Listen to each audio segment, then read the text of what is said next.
Good afternoon mga boss, another day, another installation tayo dito sa Andres Autos. So meron tayo ditong Ford Ranger Raptor 2024 model. Nagpakabit na ating QCY F24 dashcam and then superior base horn. Ito siya, superior base horn at QCY F24 dashcam. So check natin yung superior base horn yan. Yan siya nakalagay sa harap.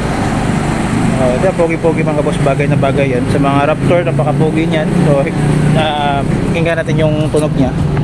So unlike sa auto style mga boss, medyo bow yung push nito, medyo bulky. So bagay na bagay siya sa Raptor.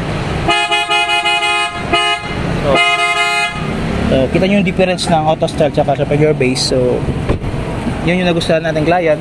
Bagay na bagay yun talaga sa machong forma ng Raptor. So medyo bulky yung tunog yan. Nakaset up yan with relay tsaka harness for maximum output tsaka safety ng sasakyan. And then another installation is the QCY F24 dashcam.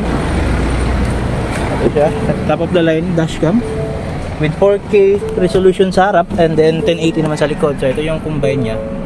Yung 4K sa harap, rear naman yan sa gilid. So check natin yan kung gusto nyo lang yung solo view. Yan yung front, yan yung rear.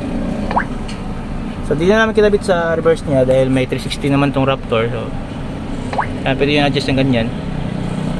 And then auto reformat configuration to. Ito yung mga na-save na video na automatic yan magdi-delete if ever na puno na yung SD card nyo. Pero if gusto nyo i-save, click nyo yan itong kandado tsaka dito na yan sama sa video lock.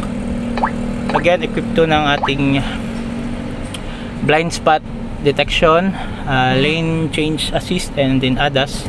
Yung mga makabagong sensor masakyan, equipped na rin yan. Basic lang yung kanyang display. Ito lang, date and time. So napaka-easy navigate. Top of the line na dashcam natin mga boss, 4K resolution sa 1080. So for more details mga boss, visit lang Andres Autos Accessories Pagkatayan. Alang highway lang, Shell Banali yung landmark natin. Purok Bahada daw address, katabi ng price gas. Visit lang mga boss ha. So yun lang po, peace.